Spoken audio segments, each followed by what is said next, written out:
Shalom Bapak Ibu dan Saudara yang dikasihi Tuhan. Kita bersyukur kalau hari ini kita bisa kembali bersama-sama merenungkan firman Tuhan. Dan kiranya firman Tuhan hari ini akan memberikan kepada kita hikmat bagaimana kita bisa menjalani hidup kita setiap hari dengan baik. Renungan firman Tuhan hari ini akan berbicara tentang perkataan yang membangun. Mungkin kita pernah mendengar berbagai macam survei yang meneliti tentang berapa banyak kata-kata yang diucapkan oleh setiap orang dalam waktu satu hari. Dan salah satu survei dilakukan pada tahun 2007 di Arizona University di Amerika Serikat. Kesimpulan atau hasil dari survei ini adalah rata-rata setiap orang mengucapkan 16.000 kata setiap hari. 16.000 kata setiap hari. Tentu ada perbedaan-perbedaan yang terkait dengan gender misalnya, atau mungkin profesi pekerjaan seseorang mempengaruhi juga berapa banyak kata-kata yang dia ucapkan. Tetapi secara umum rata-rata setiap orang mengucapkan 16.000 kata setiap hari. Pernahkah kita berpikir, di dalam satu hari dari sekian banyak kata-kata yang kita ucapkan, dari ribuan kata-kata yang kita ucapkan, berapa banyak kata-kata yang positif dan berapa banyak kata-kata yang negatif yang keluar dari mulut kita? Mari kita akan bersama-sama membaca di dalam Efesus 4 ayat 29. Dan kita akan belajar bagaimana kita mengucapkan perkataan kita. Bagaimana seharusnya kita mengucapkan kata-kata dari mulut kita. Efesus 4 ayat 29. Janganlah ada perkataan kotor keluar dari mulutmu, tetapi pakailah perkataan yang baik untuk membangun di mana perlu, supaya mereka yang mendengarnya beroleh kasih karunia. Kata dalam bahasa Yunani untuk perkataan kotor yang dipakai di sini bisa diartikan dalam pengertian yang lebih luas sebagai perkataan yang tidak baik, perkataan yang buruk, perkataan yang jahat atau perkataan yang tidak bermanfaat.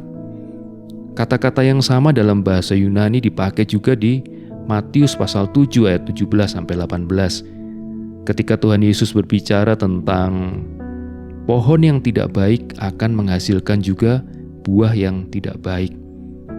Dengan demikian kita bisa mengartikan perkataan kotor di sini juga sebagai perkataan yang tidak baik secara luas, perkataan yang tidak bermanfaat. Kita perlu menyadari bahwa perkataan mempunyai kekuatan yang sangat besar. Di banyak negara terjadi perubahan-perubahan politik diawali dengan kata-kata, diawali dengan pidato-pidato dari tokoh-tokoh tertentu.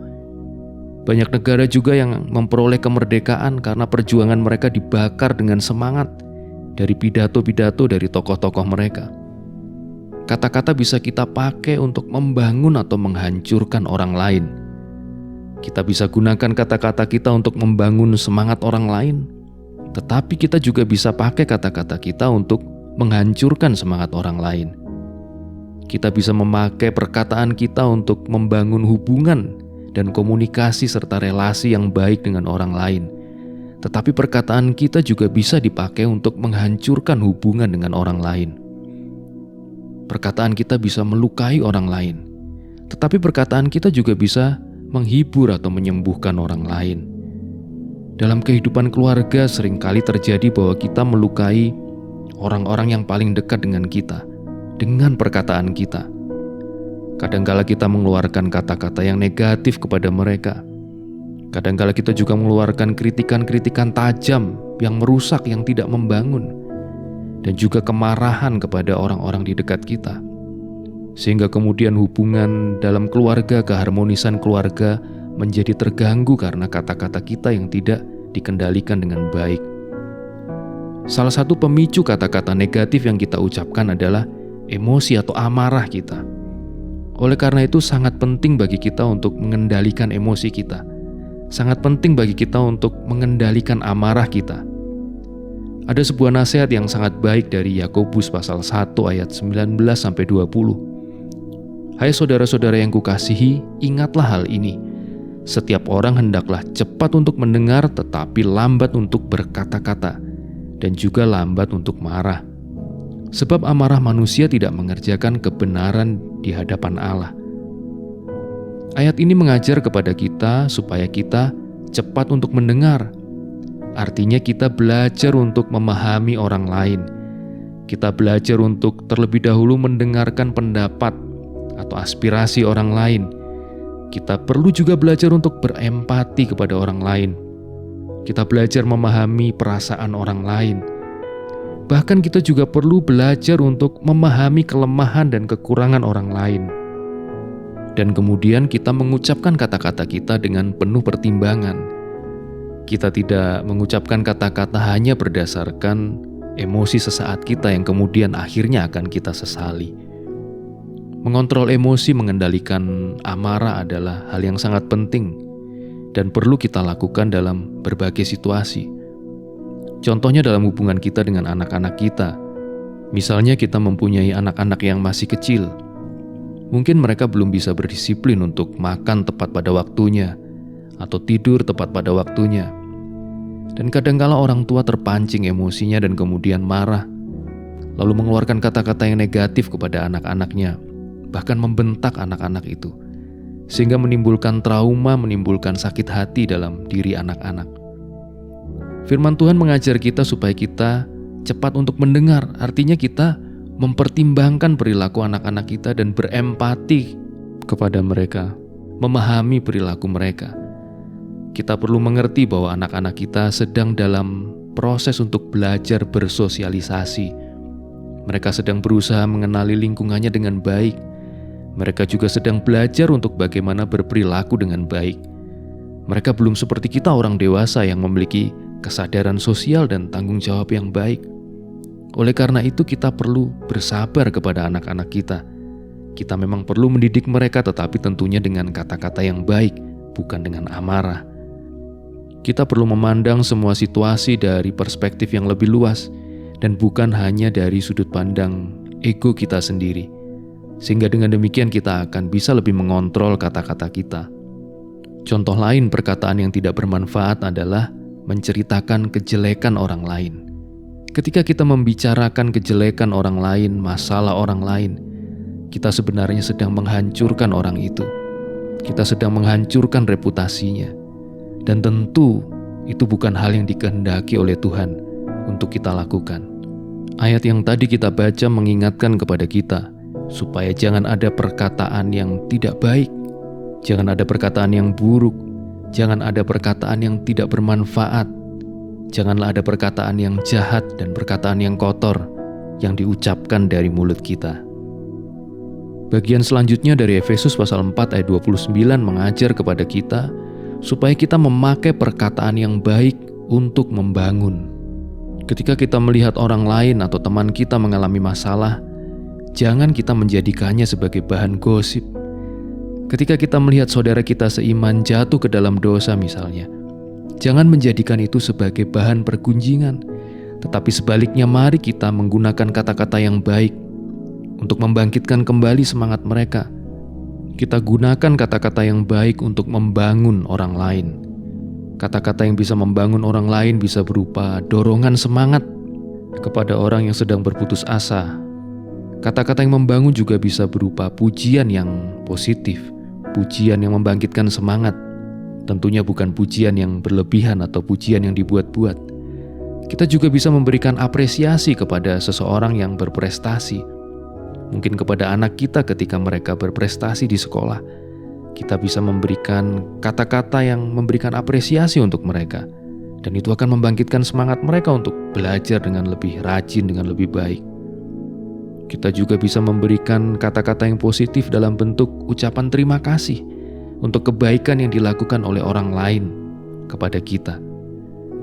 Dan yang terutama kita juga bisa menyampaikan firman Tuhan untuk menguatkan orang lain yang sedang dalam kelemahan, yang sedang berduka cita. Kita bisa menghibur mereka dengan firman Tuhan yang kita sampaikan. Dan dalam konteks masa sekarang ini, kata-kata bukan hanya kata-kata verbal yang kita ucapkan, tapi juga teks yang kita tulis lewat handphone kita, lewat percakapan kita di WhatsApp, di Line dan sebagainya, atau lewat sosial media kita. Janganlah kita mengucapkan atau menuliskan kata-kata yang negatif di sana. Janganlah kita mengucapkan atau menuliskan kata-kata yang negatif di sosial media kita. tetapi kita pakai semua sarana komunikasi kita untuk membangun orang lain, untuk memberkati orang lain. Dan apabila kita menggunakan perkataan kita untuk membangun orang lain, maka mereka akan mendapat kasih karunia. Mari kita bersama kembali membaca dalam Efesus 4 ayat 29. Janganlah ada perkataan kotor keluar dari mulutmu, tetapi pakailah perkataan yang baik untuk membangun di mana perlu, supaya mereka yang mendengarnya beroleh kasih karunia. Ini adalah apa yang Tuhan inginkan, supaya perkataan kita membuat orang lain mendapat berkat. Lewat perkataan kita orang bisa merasakan anugerah Tuhan. Lewat perkataan kita orang bisa merasakan kasih Tuhan. Lewat perkataan kita orang diberkati dan merasakan kasih karunia dari Tuhan. Sungguh merupakan sebuah kebahagiaan bagi kita, sebuah sukacita bagi kita, ketika hidup kita lewat perkataan kita memberkati orang lain. Saya ingin menutup renungan ini dengan sebuah kisah tentang seorang pelukis terkenal dari abad ke-18 yang bernama Benjamin West. Suatu saat ketika dia masih kecil, ibunya sedang pergi dan dia ditugaskan untuk menjaga adik perempuannya. Dan kemudian Benjamin West mencoba membuat lukisan wajah adik perempuannya ini. Dan ketika ibunya pulang, ibunya mendapati bahwa rumah mereka telah menjadi begitu kotor, dengan begitu banyak tumpahan cat di lantai, di kursi, dan di meja. Tetapi ibu Benjamin West tidak marah kepada anaknya. Dia tidak mengeluarkan kata-kata negatif apapun kepada anaknya. Dia justru melihat lukisan anaknya yang masih berantakan itu. Dan kemudian dia berlutut dan mencium kepala Benjamin West dan dia memuji lukisan itu. Dan akhirnya Benjamin West bertumbuh dan dia menjadi seorang pelukis yang sangat terkenal. Dan karya-karyanya masih disimpan di museum-museum terkemuka hingga hari ini. Dan di kemudian hari dia berkata bahwa dorongan dari ibunya, ciuman dari ibunya itulah yang menjadikan dia menjadi seorang pelukis yang hebat. Seandainya hari itu ibunya marah kepadanya karena telah mengotori rumah dengan tumpahan cat, mungkin bisa saja Benjamin West akan patah arang dan tidak berani lagi mencoba untuk melukis. Tetapi karena ibunya bersikap positif, ibunya memberikan pujian dan ibunya memberikan dorongan kepadanya, maka dia bisa terus mengembangkan bakatnya dan akhirnya menjadi seorang pelukis hebat. Bapak, Ibu, Saudara yang dikasihi Tuhan, hari ini firman Tuhan telah memberitahu kita bahwa orang-orang di sekitar kita akan mendapat kasih karunia. Mereka akan mendapat berkat apabila kita memakai perkataan yang baik untuk membangun. Janganlah kita mengucapkan kata-kata yang tidak bermanfaat, kata-kata yang buruk, kata-kata yang tidak baik. Mari kita berdoa. Terima kasih Tuhan untuk firman Tuhan hari ini. Kami rindu supaya hidup kami menjadi berkat bagi banyak orang. Kami rindu supaya banyak orang mendapat kasih karunia Tuhan lewat perkataan yang baik, perkataan yang membangun yang kami ucapkan. Saat ini kami berdoa untuk setiap anak-anak Tuhan yang telah mendengarkan renungan firman Tuhan hari ini. Kiranya Engkau memberkati mereka dalam pekerjaan mereka, dalam keluarga mereka, dalam setiap apapun yang mereka lakukan.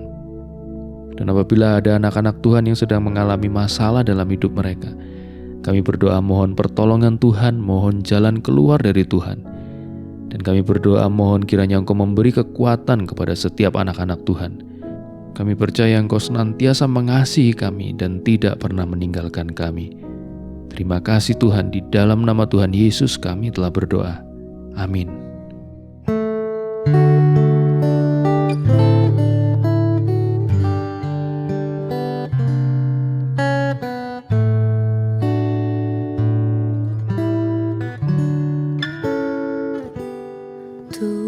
Tuhanku, bila hati kami